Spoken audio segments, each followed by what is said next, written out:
When the rain began, it came with a small, steady cruelty that spoke of months of wrong decisions and one larger, deliberate one. My name is Maeve Hart, 38, the year my world narrowed to the size of a wooden counter and the ledger beneath it. The Heart & Heart General Store sat on the main dirt street of Mercy Ridge like a memory that would not stop.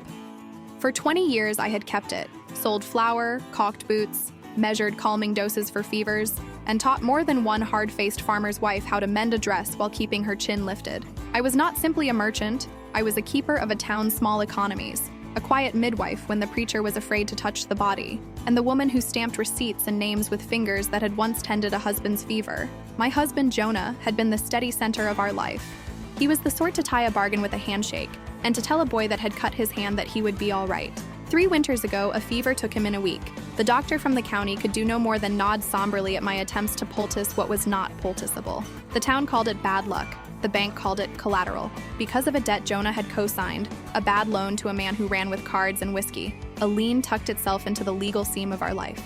I had kept the store afloat on pennies and pride, and on the stubbornness of a woman who believed the land beneath her feet belonged to her. Then the sheriff came, not with mercy but with notice. The men who demanded payment came with rope smiles and boots that stepped on pride. They wanted the store to sell its shelves and the land to pay what a man owed.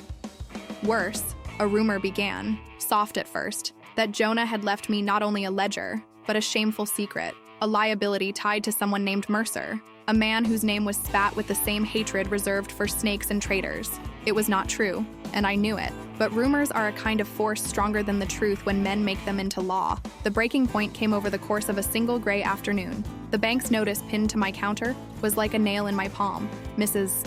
Little's little boy, who came for loaves of bread, stared at me the way children stare when a cliff is spoken of matter-of-factly. I had never been much with the church's prayers. My faith had been practical. Salt for a cut, a recipe for stew, honesty in measures.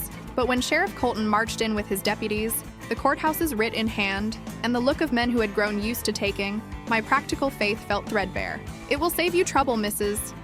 Hart," Colton said, setting the paper on the maple counter. He looked at me over the rims of his sunburned eyes, and I could see the calculation, the town's assets repurposed into someone else's pockets. Sell the stock, we'll take enough to cover what's due, maybe even leave you something. Something. It was the kind of word that wraps a knife in a napkin and offers you the napkin as recompense. I thought of Jonah's resting place on the hill with its chipped wooden cross and the promise we'd made to one another to tend the store together. I thought of the ledger, of receipts ticked in my handwriting, of the tiny brass key to the safe that had been my husband's habit to hide between the pages of his Bible. I thought of my hands, calloused and strong, and the way my fingers still remembered how to set bones and to bind a wound with strips of table linen. I was shaking by the time the deputies left. The town's men were prepared to take what they'd been told was owed. They didn't know what was owed was someone else's reckoning tied to the gambling debts of a man who'd run away to the next county when trouble came. They didn't know or care. The law was a shapeless thing in the hands of those accustomed to shaping it. Then the knock came, a small, cautious rap at the back door. I was sure it would be Mrs. Liddell asking for flour on credit. Instead, when I opened the door, there was a man, lean, hat shadowing his face, breath still ragged from miles and fear. He looked at me with a kind of desperate politeness. "Please," he said, voice a soft thing that made the world seem as if it could be rearranged. "I need a hiding place." There are moments in a life when you can see 2 roads at once and where one ends in submission and the other in risk. I should have called the sheriff. I should have locked the door and shoved the man away. But something, maybe the stubbornness Jonah had given me, maybe the memory of the fever months when I had tended strangers and always found them grateful, made me remember the ledger and the key, and the idea that a woman's possessions were not only things to be taken. "Who are you?" I asked, the words steady though my hands were not. "My name is Luca Mercer," he said, and the name landed like a stone. The sheriff's warnings were fresh in my ears. He was the man everyone in Mercy Ridge had been told to spit on, but the man in my doorway had no swagger, no bluster. He had a cut at his cheek, a bruise on his knuckles, and an ache in his eyes that matched the one in my own chest. He was young enough to be forgiven, old enough to have done wrongs. "You stay in the cellar," I said before I knew why I was saying it, "and you keep quiet. You'll help pay for your bread." He blinked, incredulous at the audacity of a woman ordering him about. Mercy Ridge had been a place where men spoke and women performed. I had performed for years, measured, sold, kept accounts. No one expected me to lay down terms, and that was precisely why I did. "You will not bring trouble to my door," I told him, "but if you want my help, you'll earn it." He swallowed, nodded, and stepped inside as if into a new world. He said nothing of the men after him, though the mud on his boots and the smell of smoke told me they were close. I did not know his crimes, not yet. I only knew the ledger, the nail, the rain, and the way gravity had been pulling at my jaw for months. I closed the door on the gray afternoon and locked it behind me. In that moment, with Jonah's key in my hand and a stranger in my cellar, I decided that I would not go quietly into the night.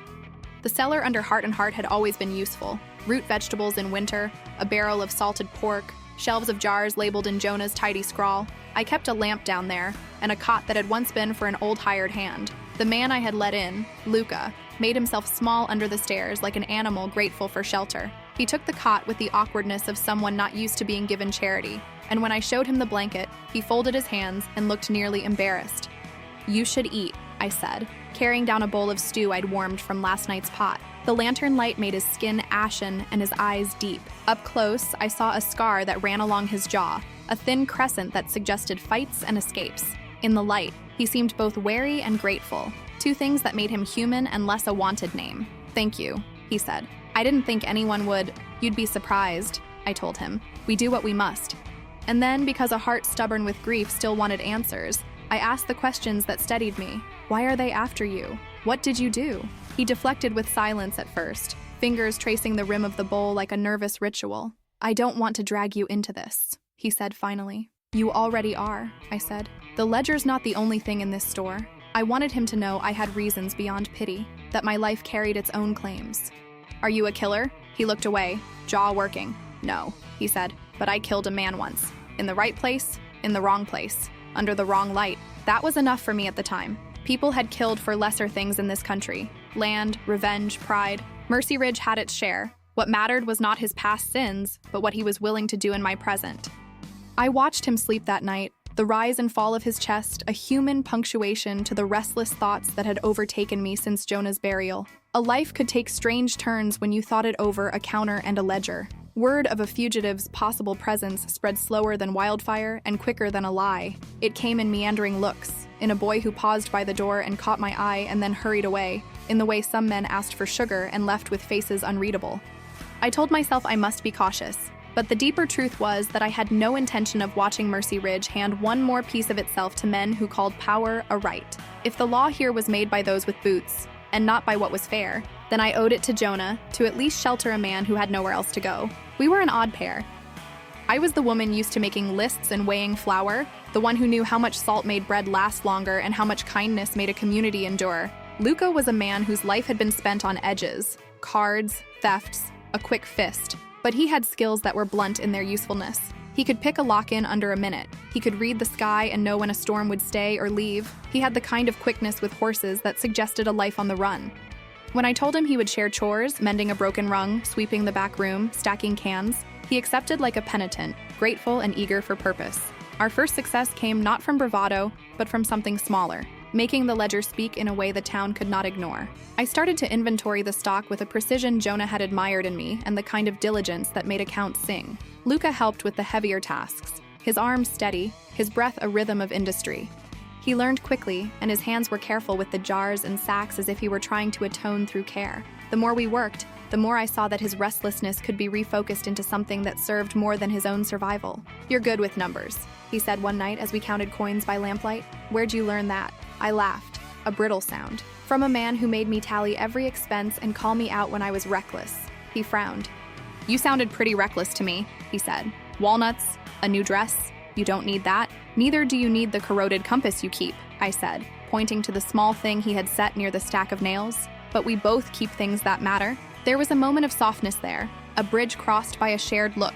It was the first of many small reparations between us. We learned each other's limits and tested patience. I learned his past had not erased his capacity to be gentle. He learned that sorrow could be attended to with pragmatism rather than absolution. He was not a saint. He had the temper of a man who had been hurt by life and had learned to strike first. But he was also a being that could be placed into service, helping Mrs. Liddell carry a sack of flour, training the boys to fetch ice in exchange for lessons in fixing a fence, bringing in firewood without swagger. There was a line we drew, small and fragile. He was to stay away from the front room when customers came. He was to keep his head down and his hands off the ledger. He was to help the town the best way he could, by being useful and by respecting the place that had sheltered him. I told him in no uncertain terms that the sheriff was a man who liked to control things, and we were not to give him any reason to choke Mercy Ridge into silence. When the first deputy came by a week later, it was a test. He lingered in the doorway as if curious. He asked about a man seen riding down the road heading west. I answered with the practiced casualness of someone expecting to be asked and tested. Luca stayed downstairs. I watched the deputy's shoes as he left. He had not found us. He had not left with the satisfaction of conquest. My chest felt a small, proud thump, like the sound of a heart that could still surprise itself. We were no longer one person and a fugitive. We were an alliance born of necessity, shaped by the grudging respect we formed for each other's strengths. He could run, I could plan. He could fight, I could bargain. That balance, fragile and new, would be the thing that kept us on our feet when the world came knocking in a way that would demand more than cunning and kindness. The safe in the back room had been closed for months, Jonah's brass key a cold metal in my palm.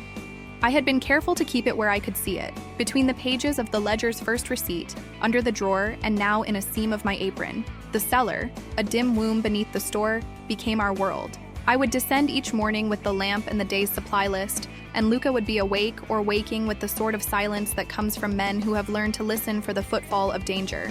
It is odd how safe places are often created by work rather than by peace. I began teaching Luca things, not sermons or confessions, but the sort of practical competence that builds both reputation and resilience. I taught him to mend a horse's tack, to wash a window without leaving streaks, to place goods on a shelf so that a customer's eye goes where profit could follow. I taught him margins, how to sell a necessity and keep goodwill, and where to cut costs without losing face. He taught me how to change a horseshoe on the fly and how to read a horse's mood by the little flare of nostrils. But more than chores, the cellar became a school for something heavier, the reclamation of my own voice. When the men of Mercy Ridge had come to ask me to sell my store, they'd expected me to go silent afterwards. They expected me to melt. Instead, slowly, my voice came back by the steady repetition of numbers and the daily rituals of order. I sat at the counter at dawn and said hello to every woman who came, and they answered as if recognizing a leader. There is power in being ordinary and deliberate, sweeping the floor at 6 a.m., locking the doors with a hand that knows its own strength, offering credit to a widow who had no husband to cover costs. People noticed that more than grand speeches. The town's women began to come by in the afternoons, Mrs. McKendry with her patchwork basket, Sarah the school teacher who had more books than time for herself, and runt girls I had taught to read who now brought me bits of gossip like petals. They were cautious at first, cautious as any flock is around a shepherd who seems to be turning hard times into stubborn endurance, but they wanted a place to speak, to be heard, and to be useful. I set up a small reading corner at the back of the store where Sarah taught literacy to anyone who wanted it. I organized a produce swap where a woman with a surplus of eggs could barter for sugar. In these small acts, a network grew. The women of Mercy Ridge were assembling a safety net precisely when the men assumed we would unravel. Luca watched this network build with a kind of bewildered admiration. He had never had people depend on him for anything other than to run a fiddle string of lies or escape routes.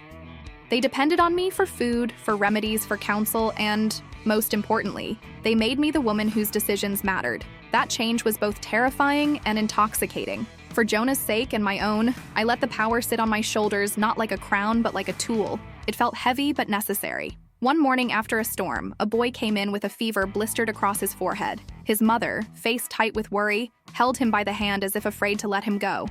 My hands knew the old motions: poultices, wool cloth, measurement of laudanum with careful fingers. I bandaged the boy's brow and gave the mother instructions she could follow. When the fever broke after 2 days and the boy laughed and wanted to run, the mother hugged me fiercely in the small back room while tears smeared her cheeks. "If not for you," she said through sobs. And in that small sentence, I felt value stake a claim to the life Jonah and I had built. In the evenings, I would sit by the window in my narrow upstairs room, the outline of the store below dark and protective, and watch the town go about its life. My reflection in the glass had become a stranger I liked better. My hair, once braided with Jonah's hand in it, had grown out and was tucked back into knots that were efficient rather than decorative. My apron was patched not to hide poverty, but because I liked the mark of a life lived. My clothes, modest and serviceable, told the honest story of a woman who had no time for feigned prettiness. I was not unscarred. The hollow under my ribs still ached when the light hit it right, and I could list the ways grief had changed my mouth. But in the ledger's steady columns, the store's pulse beating under my fingertips, I discovered a form of power that wasn't about violence or dominance. It was about making a place endure. Luca, too, began to find new rhythms. He slowly shed the quickness that made him a perpetual step ahead of danger and learned to be present. He would sit by the stove at dusk and listen to the women speak, and sometimes he would help Sarah erect a list of necessary supplies. Occasionally, he would bring over parts of an old saddle he had found on a road and trade them for coffee. He was not reformed. He was learning that daily contributions could be a better kind of redemption than escape. His face would relax when he handed out bread and cheese because the gratitude in people's eyes was clear and direct, free of the judge's verdict. One evening, as I balanced the books by lamplight, Luca came up and handed me a tin of candied ginger. "For Jonah," he said, touching the ledger with a reverent thumb. He told me stories about mansions and cakes and numbers when I was a boy in some place I don't remember. "You keep the ledger, and you will keep your life." It was a clumsy gift, ill-suited and oddly beautiful. It was the act of a man who had learned to pay in the only currency he had: attention. I kept the ginger and I kept my hands on the ledger. Each night, as I locked the store and set the little brass key in the drawer, I felt the town's soft trust fold around me, like a cloth that had been dried in sun and mended a dozen times. The cellar where Luca slept hummed with the sound of two people learning how to make a place safe from a world that had not always been gentle. It was a truth I had long suspected and had not wanted to name. Luca's past could be useful. Not because crime is noble, it's not, but because the skills he had learned in the darker parts of the frontier had a practical side when the law bent toward cruelty.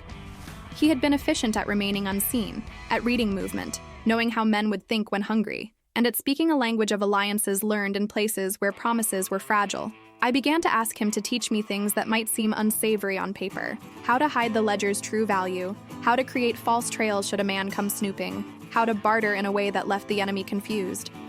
"Why help me be devious?" I asked him one night as we worked by lamplight, sealing jars and labeling them plum preserves, though one batch had peach in it because peaches were cheaper. "Because you deserve fairness," he said simply, "because they don't run the world on fair play." He had a way of making the obvious sound like revelation. He told me about the gang that had once been his company and how Colton had been on both sides of a law that fit his convenience. The sheriff had been on the payroll of men who wanted to take land from widows and small store owners. The gang that now called themselves Colton's friends were not just his allies. They were the hounds of a system that chewed up people like Jonah and spat out the bones. Luca's criminal instincts became tools honed to my ethical uses. He showed me how to set decoy signs at the back roads to make a pursuit waste hours. He taught me how to hide valuables under the floorboards, in patterns that made them easy for the keeper to retrieve, but impossible for a casual searcher to discover. He instructed the boys on how to make traps for pursuers that were more nuisance than harm. Clever snares that would tangle a horse or leave a boot fastened in mud, enough to slow men who expected an easy hunt. I was careful. I drew a line and then drew another, and explained to Luca where the edges were. We would not maim. We would not kill to protect what was ours. We would, however, make the taking of my store costly and stupid. He had scars from his own cruelties, and I wanted no part in extending those into the town. As I learned the tricks of evasion, I refined my moral compass. I did not become an outlaw. I became a woman who refused to surrender to a corrupted legal apparatus. If Colton used the law like a club, I would use secrecy like a shield.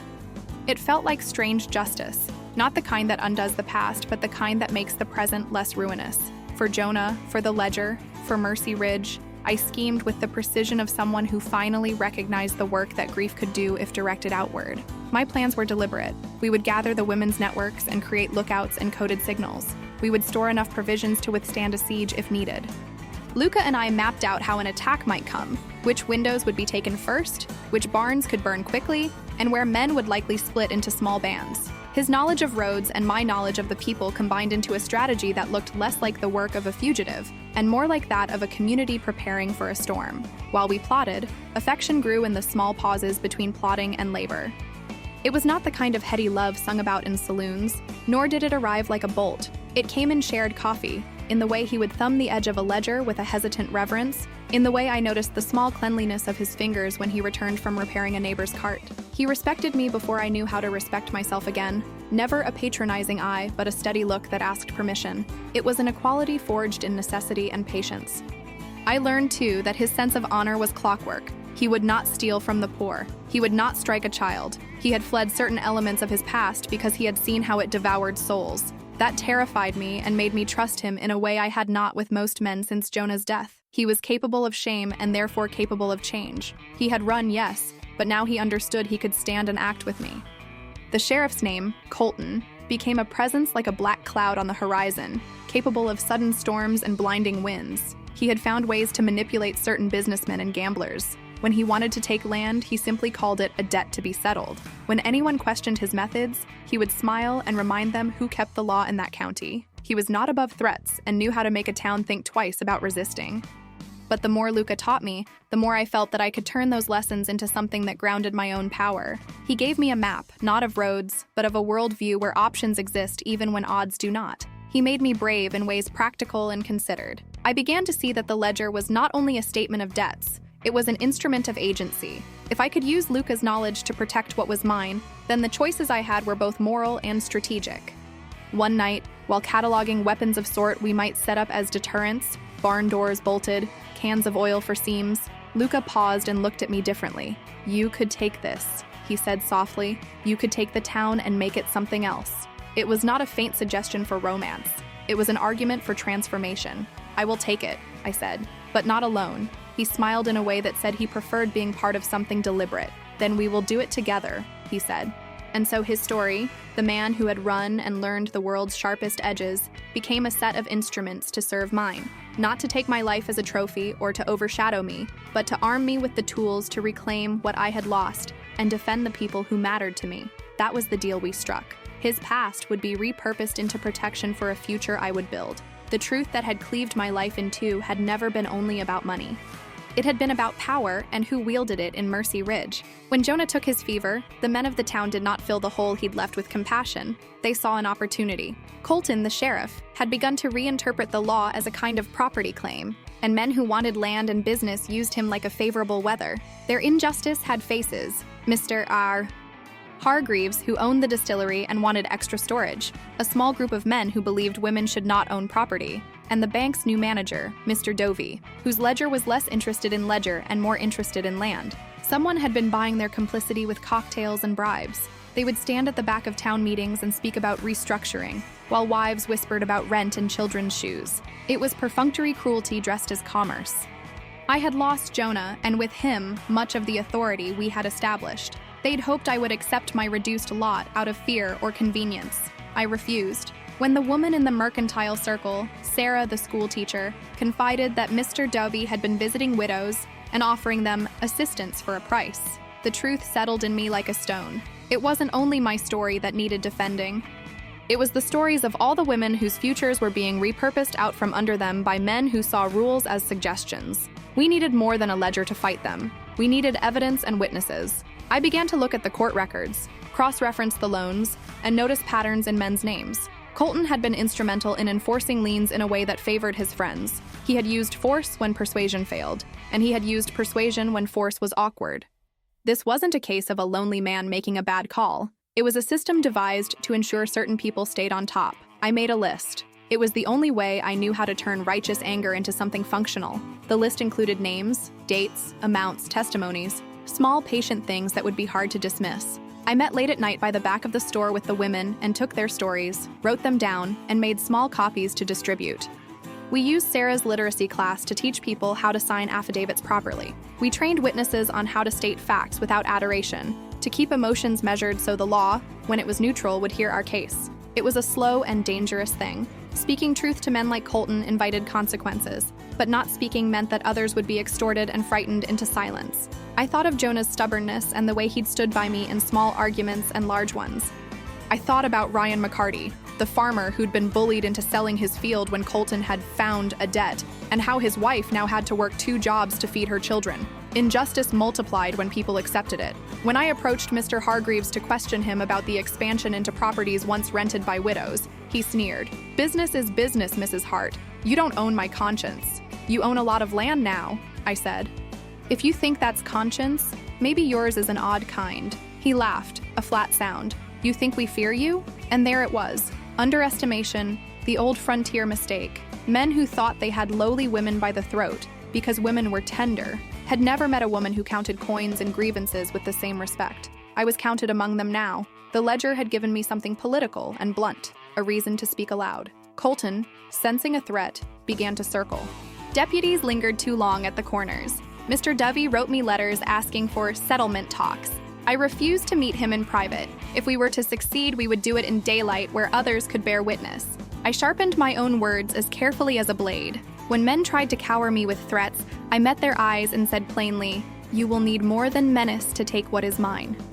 Luca aided in this work not by stepping into the foreground. He knew better than to be our spectacle, but by bolstering the rear. He intercepted messages meant for the sheriff and with a subtle hand, redirected them. He would shadow people at night to ensure they did not burn documents or intimidate witnesses. His past life taught him when a lie was about to be set and when it could be derailed. He used those skills in service to witness preparation and evidence protection. The deeper the fight, the more my moral clarity squared like a stone unweathered. There were nights where I doubted, when the rain came and my counter was half emptied and older debts stared at me from the ledger like hungry mouths. But I had women around me. Mrs. Little came with her shawls and practical curses. Sarah brought her books and her patient stubbornness. Maria, who mended shoes and had 2 small children, made a schedule for testimonies so no one would be overwhelmed. I could not countenance bending to the will of men who saw my poverty as a currency. I owed Jonah, and myself, a fight that would not be merely an act of retaliation, but a reclamation of my right to a life ungoverned by petty extortion. We would not steal from men who did honest work. We would expose the deals, the signatures, the payoffs, the silent contracts that had transferred land from widow to distiller. If law was to be our weapon, it would be one wielded by women who had the proof and the courage to present it. In the small hours before dawn, I sat at my desk and wrote a letter to the county seat, outlining the irregularities and attaching copies of testimonies. The ink felt steady under my hand. I had been a woman who once felt like a thing on a shelf. Now I was a maker of documents and strategies, a woman who could turn speech into action. If I failed, we would endure more pain. If we succeeded, perhaps Mercy Ridge could be more than a place where widows were prey. The ledger was no longer merely accounts. It was a manifesto. We prepared like those who knew how to make a plan and improvise when the plan failed. Luca and I worked together in the way of people who had been through smaller sieges, he with his knowledge of movement and mine with the social web of the town. We drew up maps in the back room of Heart and Heart, laying out windows, false panels, and escape routes. We trained the women in first aid, how to stop a bleed with a bandage, how to set a broken arm with a splint made from a broom handle, how to carry a wounded person without causing more harm. They learned not only to survive, but to resist. It was during these hours that our partnership deepened into something more than necessity. We debated and negotiated like equals. I did not give orders without reasoning. He offered strategies and listened to mine. Once in the thick of planning, he suggested setting a diversion at Dovey's distillery that would draw half the gang away while we kept the ledger safe. My response was immediate and analytical. We would not risk innocent lives by setting a fire. Instead, we would sabotage the distillery's wagon wheels with a humane cleverness, nails placed in a way that damaged without causing injury. He frowned, the worry showing etched on his face. "You're not what I expected," he said, something like respect, and something like wonder lacing his words. "And you're not either," I shot back, "but that's a good thing." The women of Mercy Ridge became more than witnesses. They became active agents. Mrs. Liddell took on logistics, making sure people had warm soups and a place to rest if they had to hide. Sarah organized shifts so that someone always stood watch at a window where a code would indicate danger. Maria, whose son had worked carts at the distillery, kept an ear to the ground and reported movements. Together, they created a fold of protection that was less about walls and more about communal care. Our romance, when it came, was the gentle kind that crept in between work lists and plans. It was a slow tempering of 2 people who had known harsh lives and who now wanted something steadier. There were evenings when Luca would sit at the table and carve thin slices of dried jerky for us both, and we'd eat without a rush, speaking about small things. A road he remembered from his childhood, the way Jonah would whistle when he fixed a boot. He learned to ask before he touched, to offer without commanding, to listen to my counsel the same way I listened to his instincts regarding danger. Once, he insisted on teaching me to shoot. Not to kill, he said, but to stop something brutal. To protect. I was clumsy at first, the recoil making my shoulders jump, but he adjusted my stance, held my hands, and guided me with a patience I had not known men my age offered. There was tenderness in the way he steadied my frame, not controlling, but supportive. "You have a steadier hand than you think," he murmured. I taught him to balance ledgers. I showed him the neatness of accounts and how to ask about a customer's livelihood without judgment. He learned to handle the store's customers, to joke in the right way, and to help when the room was crowded. I watched him change his scowl into honest curiosity. He taught me how to look at a horse and know what it needed, how to catch a man's lies by the flicker in his eyes. We exchanged skills and softened each other's edges. Most importantly, he never tried to claim my decisions as his own. When I laid out a plan to take our evidence to the county seat, he asked, "Are you sure?" and then followed my lead because it was mine. He stood beside me like a man who understood that to love someone was to honor their choices. He offered his shoulder when fatigue crept up on me and his presence when I wanted no words. For the first time since Jonah's passing, I had a man who made me feel like an equal, not a puzzle piece to be fitted. The town began to feel the effects of our work. People who had been cowed into silence started coming forward with small things: letters, receipts, names. It was a mosaic that, when assembled, painted a picture of corruption. Dovey's ledgers were sloppy but purposeful. Colton's entries were blank where payments had been made with cash. We could not change everything at once, but we could create a law-sound argument that would be hard to dismiss. In the nights before the expected confrontation, Luca and I sat on the back stoop and let our bodies be silent. We did not always speak.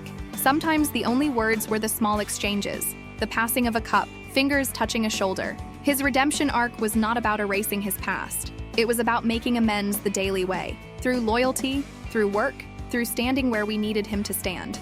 He never attempted to eclipse my authority, and in that refusal I found more honor than in any proclamation. We made mistakes. We overestimated a neighbor's loyalty. We left a hidden cache in a place that a curious child found and exposed to an enemy. But the town's women were quick in remedying the errors. We learned together and adjusted. Each failure taught us the contours of what we could attempt and what we needed to secure. The equal partnership between Luca and me became a model for the town. Men and women alike watched without comment, and the idea that a woman could stand beside a man and be equal gradually became less odd and more practical. I was not naive. I knew that Colton's reach was long, and that the gang's vengefulness could take grotesque forms. Yet, the work had given me balance. I had a plan, allies, and a man who respected choice. For the first time, I felt like I was not only surviving, but shaping my destiny. It was terrifying and holy. When dawns came, I rose with a certainty that did not exist the year Jonah left me. The ledger was my locus, the women my measures, and Luca my deliberate companion. With these elements, I felt prepared to face the storm. The weeks had congealed into a pattern of tiny wins and small losses. The county seat sent a polite letter acknowledging receipt of my complaint and promising review. That kind of bureaucracy was an amusement, calm on paper and lethargic in action. Colton's visits were more frequent, his questions pointed and his stares lingering as if trying to unpick the seam of my resolve. Mr. Dovey's men rubbed elbows in the saloon and spoke loudly of making Mercy Ridge more profitable. The threat was tightening like a noose, the careful sort, the kind that left a man enough air to think about dying. There came a morning when the choice revealed itself in stark clarity. A messenger, young, thin-lipped, and shaking, came to the counter and told me that a group of men had been seen on the eastern road, rifles strapped and faces set like cultists. "They're coming for you," the boy said, not looking me in the eye. I could have moved on. I could have accepted the bank's proposal to buy the stock and give me a small allowance for rent elsewhere. I could have removed myself from Mercy Ridge and let whatever injustice remain unchallenged, a scar that would scar the land but not my arteries. It would have been safe, restful, and predictable. The ledger would be gone, but perhaps my life would be less cluttered with threats. But safety had not reclaimed me after Jonah. I had learned to be braver than that. If I fled, I would be forfeiting not only my own fight, but the town's emergent voice. The women had little cash and fewer choices. I had an asset we could fight for, the ledger and the moral authority to present evidence. And selfishly, I had a life rebuilt under my own hand and desire to see that work endure. I called together the women at dusk. We sat in the back room where the kerosene lamp burned low and our shadows lined the walls like the hands of a jury. I told them what I had learned. I could see fear in each face, but I also saw resolve. When given the honest choice, most of us chose the harder thing. We chose to stand. "Do you want to fight this?" I asked, my voice steady though my hands prickled. They nodded. Mrs. Liddell gripped her knitting as if it were armor. Sarah's jaw set. Even Maria, soft with the kind of exhaustion that accompanies small children and long days, lifted her chin in agreement. There are moments when the probability of victory matters less than the moral clarity of choice. We chose. Luca and I made preparations that were not only strategic, but personal. We spoke of a future that was not promise, but plan. In the middle of the night, under the shelter of the back stoop, he took my hand. "If they come and things go wrong," he said quietly, "I want you to know you don't have to choose me to be saved." It was a line meant to honor my independence. I felt the pull of something fierce and tender. "I won't expect it," I told him, "but I choose you if we win. I choose our life if what we build survives." He nodded, eyes bright in the lantern's glow. That agreement, spoken plainly and in mutual respect, felt like a vow. It wasn't a surrender. It was a contract between equals who had decided they wanted something together. We were not fusing our lives like one piece of clay. We were setting 2 pillars close together to hold up the same roof. On the morning they came, the sky was flat, and the horses' snorts sounded like threats. A group of 7 men rode into Mercy Ridge, and their leader, the one with a scar across his lip and Colton's name stitched in everything he did, dismounted like a man taking the measure of the town. The men were all in their worst public costume, smiles that meant appetite and hurry. They marched toward Heart and Heart as if their arrival had been written in the town's ledger a long time ago. "This'll be easy," one of them said, loud enough for anyone within earshot to hear. "Take the stock. Take the ledger. Make her pay what she owes." The store's front window fogged with the breath of men who thought themselves in control. Inside, I waited. The women had refused to leave the back when I told them they could go. They stayed and watched the way one does when a healing must be witnessed. I walked to the door and opened it a sliver. Colton stepped forward with his cuffs polished and his hand on the pistol he preferred men to fear by. "Mrs. Hart," he said, voice oily with false courtesy. "We've come to collect what is due." "You say a lot of things," I replied. "If you have a claim, produce the receipts and we'll go to court. But you will not take my stock on a whim." There was an intake of breath from men who expected fear. For a heartbeat, everything hung like a paused bell. Then a deputy tried to push forward. Luca moved like a shadow. He stepped out, not to fight but to stand, and the deputy's confusion was evident. The sheriff's hand tightened on his pistol. The men had come expecting an easy grab and a frightened woman reduced to tears. Instead, they faced a town that was awake, and a woman who had spent nights writing down every wrong. "There's a warrant," Colton lied. "Where?" I asked. "Lay it on the counter and let me read it." He could not. He had none. He had confidence, not the law. He had muscle, not evidence. And so Colton raised his voice, tried to be judge and jury, and made the mistake men like him always make. He underestimated the quiet gravity of women in a place they'd chosen to defend. We did not fight him out of bloodlust. We fought out of the same stubbornness that had fixed this town with nails and flour. We had a plan, and we had chosen our path. The men who came for me had chosen to shape the future of Mercy Ridge as they pleased. I chose to pull the future back by the scruff of its collar and make it ours. After the first confrontation, things escalated in the way they do in towns where vengeance is served warm and often. The men who had come were not content with failing to snatch my store. They went to their masters, to the distillery and the trading post, and riled up more men until the count of faces turned ugly. Threats were whispered in the saloon until the wood itself seemed to lean in to hear them. Colton, stung by the town's refusal to bend, began to show his teeth in smaller, more insidious ways. Injunctions for public safety that closed markets on Tuesdays, fines that were invented, and an odd amount of attention on men who rallied to his side. It was a catalog of petty cruelties that could make a person sick. He withheld permits for the market day on the grounds of an invented ordinance. He fined Mrs. Liddell for obstruction when she tied a sign to the lamppost. When a barn belonging to a woman who had spoken against him burned, he shrugged and said it was an accident. The pattern became obvious: intimidation, legal harassment, and when convenient, violence disguised as misfortune. Luca and I adjusted. We strengthened our networks and began to anticipate where the next strike might land. It was then that the political dimension of my fight grew teeth. The county seat's reply, slow as summer, finally came back in the form of an auditor sent to review the claims. He was a man with nice cufflinks and the naivete of distance. He came to observe and hear stories, and the town's women made him tea and gave testimony. Evidence was presented cleanly, with witnesses and receipts, and the auditor left with a stack of papers that would take time to process. Time was the one thing Colton had in his favor until the town's women began to create pressure outside of the county's bureaucratic slowness. We organized a petition that was not just petitions, but a list of names of people who had been mistreated, men and women who had been bullied out of their land or fined unreasonably. When it traveled to the county seat, people there saw that Mercy Ridge had a unified voice. The auditor could not turn away from that. He wrote a recommendation for a deeper investigation. Colton, seeing a bureaucratic trap closing, shifted tactics. He began to plant seeds of distrust inside the town, rumors of traitors, talk of spies in the grocery aisles. Men who once accompanied him at the saloon now crossed the street rather than meet my gaze. The pressure trickled down to the small and frightened. A woman who had been on the fence about giving testimony withdrew. Fear is a contagious animal, and it fed on uncertainty. Worse, Colton used Luca's past like a brand to reignite old suspicions. A flyer appeared on the post, crude, written by someone's jittery hand, that suggested Luca was a killer and a danger to children. The unspoken message was clear: protect your children by protecting the sheriff's men. It was a shrewd piece of cruelty meant to fracture our support base.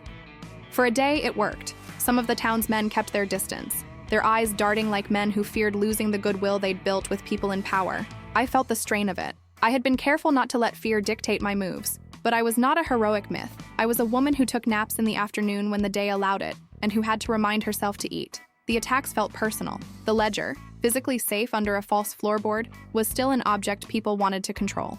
It had become the stick with which the men wanted to beat us out of the small lands and businesses we kept. One night, as a row of men began circling the town like wolves testing a fence, a scream ripped through the darkness. The old mill, an anchor of Mercy Ridge, was lit with orange light. Flames threaded upward along the wood as if the entire structure were swallowing fire. A group of men stood near the blaze, their laughter like a serrated blade. I grabbed what I could, documents, a satchel, the small silver locket that had held Jonah's hair, and ran into the smoke. Fire is a kind of chaos that reveals the nature of people. Some saved what small treasures they could.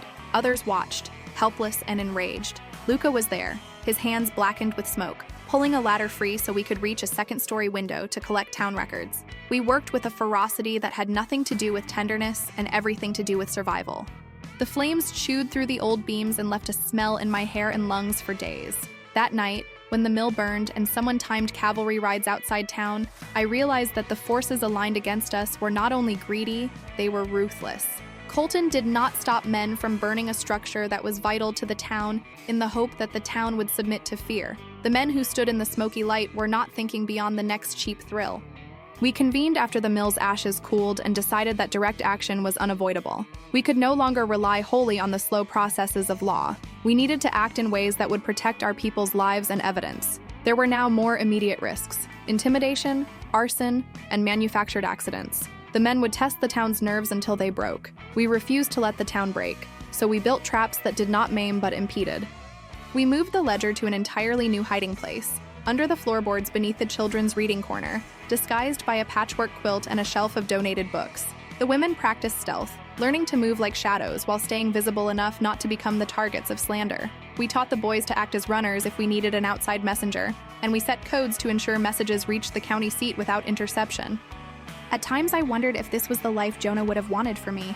I tried to imagine his teeth thought through a plan, and I often found him nodding in my imagination, approval soft and practical. I was not seeking vengeance, I was seeking to stop further harm. And in the middle of it all, Luca learned to be less about running and more about standing with us. He stepped into a role where his past skills became a kind of necessary intelligence for a group who refused to be cowed. The conspiracies mounted, the men's cruelty sharpened, and our resolve hardened into strategy. We would not be ground underfoot. We would not be casual victims in a land with more guns than gratitude. Mercy Ridge stood on a precipice, and we had to build a rope bridge rather than hope someone would come and build it for us. If stories have a moment when light is strangled, when hope seems to fold into a single small ember, ours was the night the seller was betrayed. We had been careful, the ledger hidden under the children's quilt, the map destroyed and redrawn, the eyewitness statements sealed and sent to the county with a courier who was to carry them to the auditor. I had never felt more prepared. And yet, there is a particular cruelty in betrayal that is not merely failure, but a knife that finds your softest place. A deputy we had considered neutral, Mr. Pike, who always gave me a smile and a cup of second coffee, came in late one night and asked for a lock of yarn. He left with an extra cup of soup, and I thought little of it. Later, when the rain had stopped and the night had thickened into a black stew, a knock came at the back door. Men shoved their way in. One had the look of a man who is not used to being refused. Another had the remnant of a whiskey grin. They had a warrant forged with a flourish. Colton's hand had been clever enough to produce paper that looked both official and meaningless, inked by men who knew how to write authority into being. "Mrs. Hart," Colton said, the voice that believed its own majority. "We have every right to search." I stood on the threshold and told them plainly, "You will not harm my people." They laughed as if my moral behavior were a charm they could touch and see what happened. They brought weapons and arrogance and a hunger for the spectacle of taking what had once been theirs. I had expected a skirmish, perhaps boots on the floor, shouting, the sound of document boxes being pried apart. I had not expected the particular pain of watching Mrs. Liddell shoved against a shelf because she refused to hand over a box of receipts. I had not expected a man to try to roughly seize Sarah's hand and press the witness's mouth shut. They worked like men exterminating insects. They saw no faces. When they found the ledger, the small triumph on Colton's face was like a glove being thrown in the mud. He held it up as if it were a trophy, and the men cheered. For a moment, I felt the world tilt. The ledger was in his hands. All our painstaking evidence and my labor seemed to be owned by the man who would write his own law. But the ledger had been set up carefully with a false interior, one we had prepared for the possibility of a search. When Colton flipped through the pages and found receipts that were technically plausible, he relaxed. He had wanted to throw us into immediate ruin, to make a public example of me. He had come to break us in ritual. Instead, he found smoke and a design. He couldn't find the testimony file, and that stung him more. In fury, he ordered the place locked and demanded that every woman be taken to the square for questioning. He wanted to unmake us with spectacle. He wanted to see one of us weep and apologize. We were escorted like prisoners. Men who had been our neighbors looked on with faces that were either hungry or careful. The square became the theater of the worst of human things. The men harassed us. The deputies made jokes about our soft minds, and any man who might have stood with us held back. There are cowards who do not think themselves such until pressed. Some became this truly then. In that moment, when the world was both loud and ashamed, I felt alone in a crowd that was meant to be protective. Then something feral happened. Luca, who had stayed in the background like a steady breath, pushed his way through and grabbed Colton's wrist. "You will not lay hands on them," he said. No violence was permitted from me that day. I stood like a pillar. Men mocked him for taking a stand. Others reached for ropes.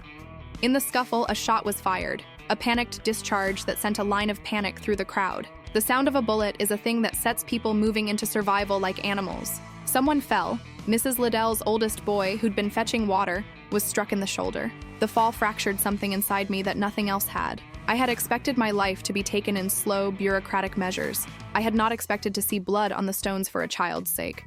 The chorus of cries filled the square. I ran to the boy, tearing open his shirt, feeling for the wound in ways that made me breathless. The deputy who had shot did not look like a man who was prepared to answer for his hands. "If you bleed slow enough," I told the boy, voice sharp as a surgeon's, "you will live." Other women and I worked together to bind him. Maria held the boy's mother. Sarah moistened a rag.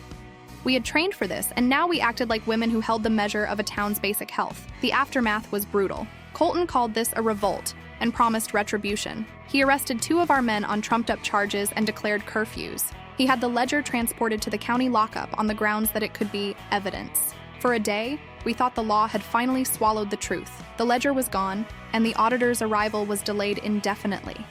It was in that black hour that I felt the fiercest sting of fear. Not for myself, my terror was practical, but for the town that had leaned on my shoulders.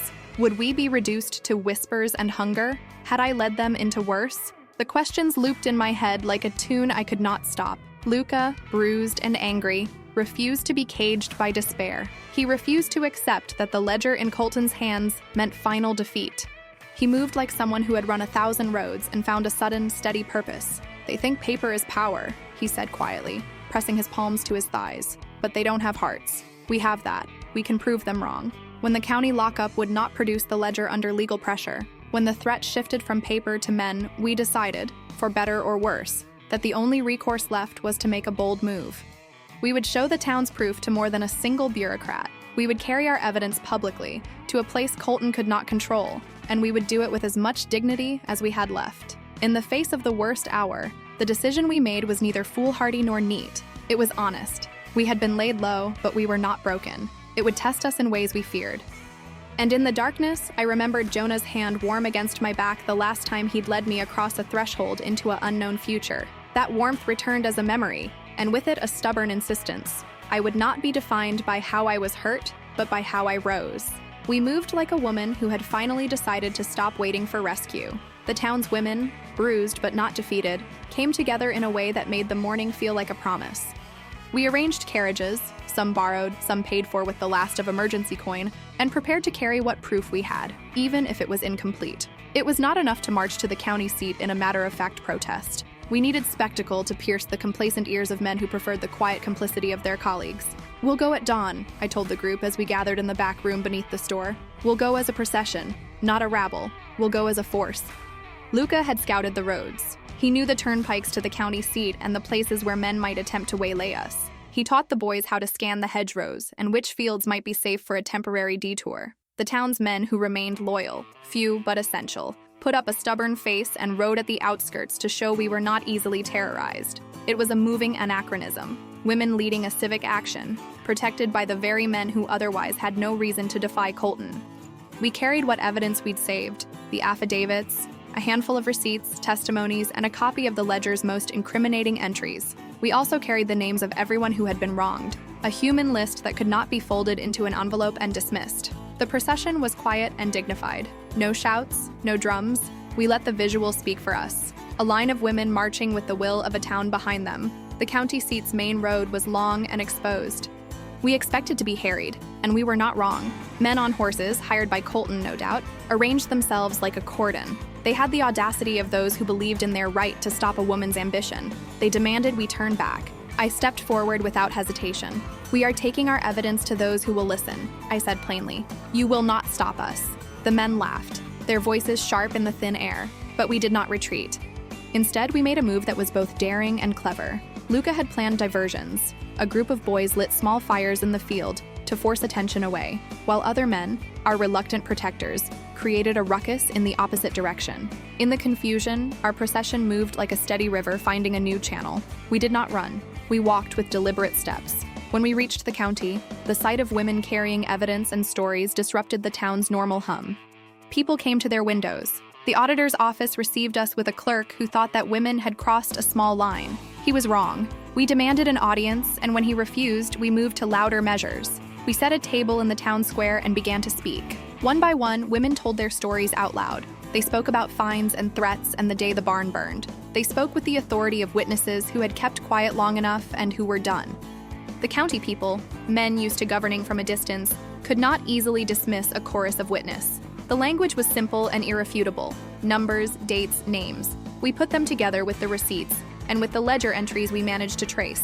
The auditor, shocked and perhaps bored by his own complacency, finally agreed to review the cases he had been given. He took notes, asked questions, and could not feign ignorance. He promised action. By sundown, the county had issued orders to place Colton under review and to secure certain men for questioning. The county marshal would come and inspect, and the ledger in Colton's hands would be seized for forensic review. The victory was not a clean cinematic triumph. It was bureaucratic and slow, but it was decisive. For the first time in months, Mercy Ridge's voice had been heard where it mattered. When we returned, the town greeted us with a silence that felt like respect. Men who had been quiet in the face of danger stepped forward, offering help that seemed tentative but sincere. The little victories accumulated into a sense of momentum that felt like a wind finally shifting. I walked back to the store and pulled the ledger from its hiding place, a copy, not the original, but accurate enough, and closed the book with a sigh. My hands were steady. The certainty I had felt in the ledger was not only about the ink on paper, it was about the fact that evidence could move people, and that witnesses could change a system even when that system tried to protect itself. Luca met me at the door, and I saw the look that had been in his eyes since we had first worked together, cautious pride. He did not attempt to take the lead. He stood beside me. "You were magnificent," he said simply. "I was simply doing what needed to be done," I replied. But inside, I knew I had done more. I had led. I had made the choice to risk everything, and it had begun to pay off. The seed of change was tiny, but it was real. When the country marshal finally arrived days later, documents in hand, Colton was found with enough evidence against him to begin proceedings. The ledger, original and altered, was examined. It became evident that Colton had been manufacturing debts and coercing signatures. Public indictments were drawn. The men who had burned the mill were tracked by a combination of witness accounts we had gathered and the physical evidence left in the field. With the immediate danger reduced, life in Mercy Ridge did not return to its old shape so much as assume a new posture. The town's women had not only saved the store and the ledger, they'd saved a moral claim on how the town would run. There would be ongoing work, court hearings, negotiations, and the slow process of rebuilding. But for the first time in months, I felt a lightness that was not gullible. We had fought and begun to win with the integrity of our methods and the tenacity of our hearts. Justice is rarely a single thunderclap. In our case, it arrived like a series of small, insistently bright sounds. A court order, a sworn testimony, the sheriff's badge placed on a table like a forfeited prize. When the county marshal completed his review, Colton was suspended pending trial. Charges were drawn against men implicated in arson and harassment, and the ledger, our ledger, became an exhibit in a case that mattered not just to me, but to every woman who had testified. The town cooperated. Men who had been silent found courage or convenience in the face of the marshal's questions. Witnesses who had been intimidated into retreat came forward, their voices steady. I watched the county judge call names and read letters that had been stuffed into envelopes to line a banker's pockets. It was painstaking work. Each guilty finding did not erase an injury, but it set a moral fact. Mercy Ridge would not be a place where legal power was used to prey upon the vulnerable. Luca sat in the corner of the courthouse, hands folded, watching everything with a gravity that made him look older than his years. He had given statements, not to confess crimes, but to document abuses and to attest to what he'd seen. He was not immune to the courtroom's humiliation. All of his past, the fights, the running, the times he'd caved to bad men, came up like a tide. But he stood, sober and firm, as one who had chosen to be accountable in a way that really mattered. It was a redemption not granted by the judge, but earned by the quiet daily choice to stand with truth. The judge ruled in favor of the town on several key counts. Colton was removed from his position and required to appear for trial. Mr. Dovey and Mr. Hargreaves were compelled to return property or pay restitution to women they had defrauded. Not all punishments were severe. Some were fines that seemed paltry next to the hurt they'd caused. But even paltry consequences have a way of being foundations for later accountability. They warned others that he who abused authority might one day pay a price. Yet the most significant victory wasn't about men being fined. It was about Mercy Ridge finding a new equilibrium. The town banded together to rebuild what had been burned. The mill, though charred, found investors among those who had watched the town's resilience and wanted to be part of something steady. The women who had feared being silenced found their voices had consequence. School attendance rose as families felt safer. The small economy of the town rebounded, not to where it had once been, but to something more equitable. My own life changed in quieter but deep ways. I retained the store. The bank's lien was negotiated down after the county's review drew scrutiny to their predatory practices. I received restitution for damages and a public apology from the county clerk who had initially dismissed our claims. The ledger, my stubborn book of accounts, became more than a business tool. It became a symbol of the fight we had waged. I kept it behind the counter now with a new lock, not because I was paranoid, but because I had learned the wisdom of precaution. Luca's life shifted too. He had been a fugitive. Now he was a man who had been present at the courthouse, who had testified for truth. He did not receive immediate absolution in the town's eyes. Some men remained suspicious, some women guarded their trust, but he had asked for a chance to prove himself and had seized it with actions rather than words. He worked at the store openly, greeting customers and taking on the tasks of a neighbor rather than an outcast. People watched him change, and where suspicion softened into curiosity, we won more ground. Our romantic life grew into a companionship based on mutual work. We made a home above the store, not in a hasty, giddy marriage, but in a deliberate joining. He learned to be gentle with his conversation, to ask more and to assume less. I learned to accept help and not to measure every offer with a ledger. We were still each other's keepers, but not the way a man keeps a wife. Rather, we kept each other by holds that honored independence and tenderness simultaneously. Female solidarity expanded beyond Mercy Ridge. Word traveled along roads and into neighboring towns about a woman who had stood with other women and made the law bite back. Letters came from women who had faced similar things, requests for advice, offers of support, and sometimes faint tales of what had been done in secret. We formed a modest network of women who would share their methods, how to keep evidence, how to organize testimony, how to ensure witnesses were safe. We weren't revolutionaries in the bomb-throwing sense. We were organizers, midwives of civic life, building structures that would outlast men who thought themselves unstoppable. On the day Luca and I walked out of the courthouse after a final hearing that cleared many things, the town gathered to greet us with cups of strong coffee and hands that shook not from fear, but from emotion. The sun fell soft on the wooden porch, and for once I let myself feel the child's delight of a woman who had fought and been vindicated. I had been told at many points that grief and widowhood would keep me small. I had steadied my life into a force that shaped outcomes rather than waiting for them to come. I will not pretend everything was mended. Some men proved obstinate, and legal battles lingered like storms on the horizon. But the major gauntlets were crossed. The justice we had achieved was not punitive, but restorative in its most meaningful ways. The town had found itself again. 3 years later, the apron I wore was the same faded gray, but the woman who tied it at her waist had changed. Heart and Heart stood proud and busy on Mercy Ridge's main street. There were new shelves, more goods, and a ledger thicker with both commerce and community support. The store's sign was repainted with careful hand, and a small brass plaque now hung underneath. Owned and operated by Maeve Hart. It was a small addition, but its letters carried weight like the first ring of a bell. I had my property secured in my name. The bank's liens were restructured to reflect fairness rather than predation. Financial independence was not a flash of fortune, but the result of patient rebuild, thrift, credit arrangements fair to women, and the small growth of a business anchored in trust. My life with Luca had settled into a rhythm that was generous rather than fevered. We married on an afternoon that was more a decision than a spectacle. There was no chorus of trumpets. Instead, there were the women of Mercy Ridge who had stood beside me when the nights were dark, who had brought ladles of stew and held hands in the courthouse waiting rooms. They were my witnesses not to a union of dependency, but to a partnership of equals. Our vows were simple. We would choose each other daily and live by mutual respect. He kept his promises like a man who had rebuilt his trust muscle. I kept mine like a woman who treasured governance and independence over declaration. Our home above the store was modest, but warm. The window over the sink looked out across the road at the children playing near the rebuilt mill. The children's voices were a kind of music that made my hands steady when I kneaded dough. We had a garden that Luca tended badly at first, and then with a patience that improved season by season. He taught the town boys horse care on Saturday mornings. I taught women basic accounting in the afternoons. Mercy Ridge had a new beat to its life. Women trading stories as much as goods. Men learning to listen more often than they spoke. The biggest change, perhaps, was the culture of the town, where once the men had presumed to measure the boundaries of power, now they measured them with a new understanding. Some resisted, some never changed. But many altered their cadence and watched how women could run a business as well as a home, how female leadership could be neither loud nor hidden but consequential.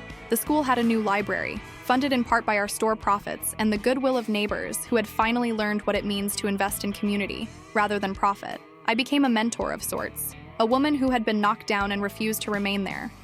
Women came to me with ways to protect property, with questions about how to keep records for courts, and with the quiet fear that they might ever again be told their hands could not keep more than a dish. I offered them a place at the ledger's table and a blueprint for the small, steady acts that make a life livable.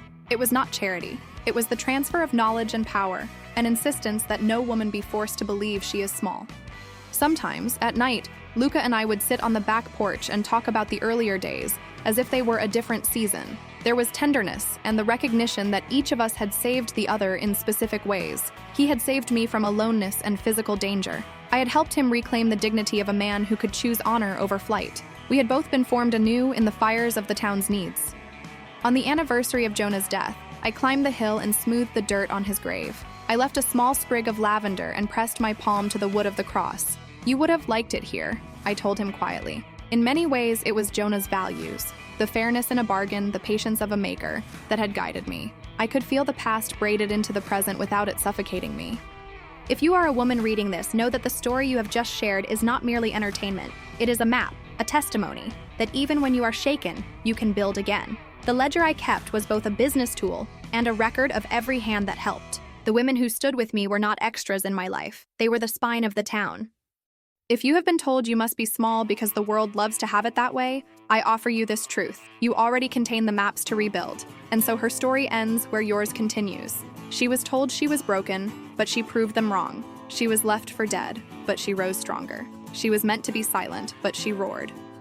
If you're a woman who's been knocked down but refused to stay down, if you believe that it's never too late to reclaim your power, if you know that the strongest love is built between equals who lift each other up, then you've found your tribe. Subscribe to witness more legends of women who refused to be victims, who turned pain into power, who wrote their own endings. Like this story, if you believe every woman deserves a second chance at happiness on her own terms. Share it with every woman who needs to remember her own strength. Hit that bell, sister. Because these stories aren't just entertainment, they're reminders that you're stronger than you know, braver than you believe, and deserving of a love that sees you as the hero you truly are.